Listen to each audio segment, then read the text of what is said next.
Another new week of readings from Reverend Soni. Her name is Soni. And here is today's reading, when I can find it. Aha. Oh, that is strange. Oh, here it is. Yeah, this is something I could really use, to be honest with you. Love and patience hand in hand. Yep, I really need the patience part. Seek patience and passion in equal amounts. Patience alone will not build the temple. Passion alone will destroy it. Maya Angelou. And Ernest Holmes says, we should work not with anxiety, but with expectancy. Not with coercion, but with conviction.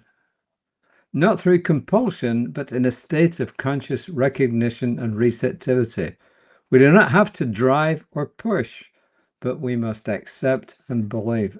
Yeah, Ernest Holmes was really big on this. He was saying that when you pray, when you use spiritual mind treatment or affirmative prayer, if you like, you don't force anything.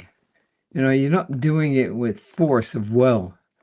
It's your job is simply to hold the thought and the feeling and hold it long enough and with strong enough feeling so that when it goes into the universal subjective, you got to let it go into the universal subjective and not keep dragging it back.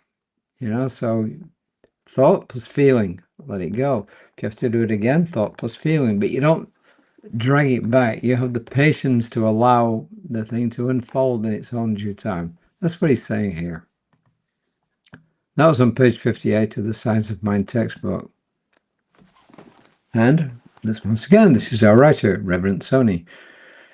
I have come to believe that patience is one of love's deepest teachers. Well, I do not disagree with that. True patience is not passive waiting. True patience is an active trust in the unfolding of life and spirit's timing.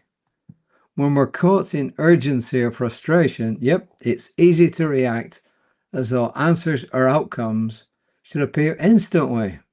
But love reminds us that life unfolds in its own rhythm, a divine cadence that cannot be hurried or forced. Patience asks us to slow down, breathe, and honor where we are right now.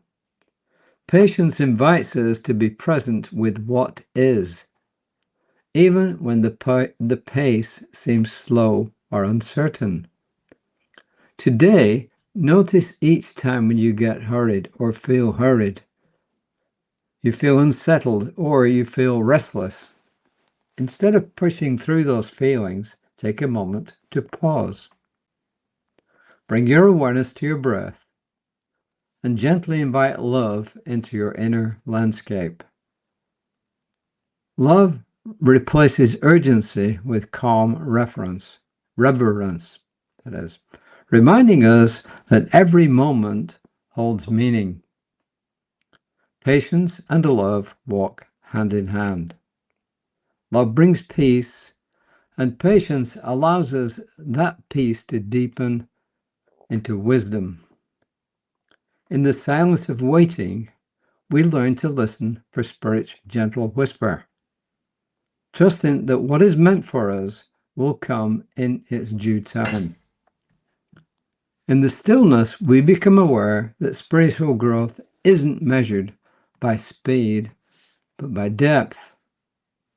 The silence invites us to embody a deeper faith that everything is happening in its own right time. Through this sacred surrender, we discover love isn't rushed. It unfolds like blossoms opening at dawn. Sometimes it's like let go and let God. And I do remember once, I've talked about this at least once before, maybe twice, back when I was working in corporate America. A brand new position, which was an increase in salary and grade, came up. And I absolutely knew I just knew that I was the best person for the job. I wasn't being big-headed. I knew. I looked at what was required. I looked at around me who had what experience, and I knew that I was actually really the best person for that job, but I wasn't given it. At first, I was really upset with my boss, and I was about to charge in and let him have it, but I didn't. The voice came in my head, and it said, let go and let God. So, albeit I had to work on it, I let go and I let God. I really did. I trusted the outcome.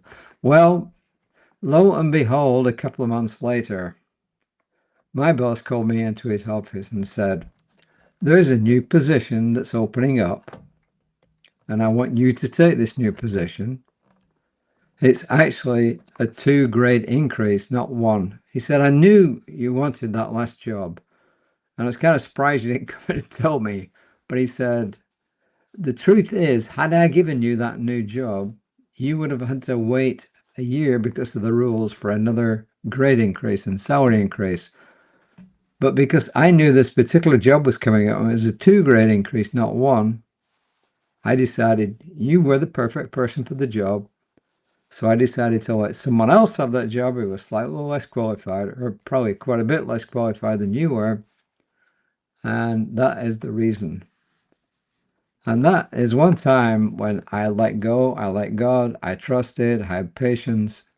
And believe me, it worked out. I got a 2-grade increase, which was a much bigger increase than I would have the first one. So what we're being told today isn't just theory. It's been put into practice, and it really works. So, and the affirmation, I'm patient. Love's timing unfolds perfectly in my life. I'm patient. Love's timing unfolds perfectly in my life. And that, my friends, is my offering for today. My wonderful colleague, Reverend Lisa Ryan, will have another offering tomorrow for you, something different. 9:15 a.m. Tune in if you're around for that. If not, catch the recording and catch me tomorrow night. And my prayer for each and every one here is, I know that you have the patience, that each one here has the patience to allow events to unfold in perfect timing for the perfect result. And so it is. And I release this word into that divine subjective that always says yes and always brings the answers. And so it is. Namaste.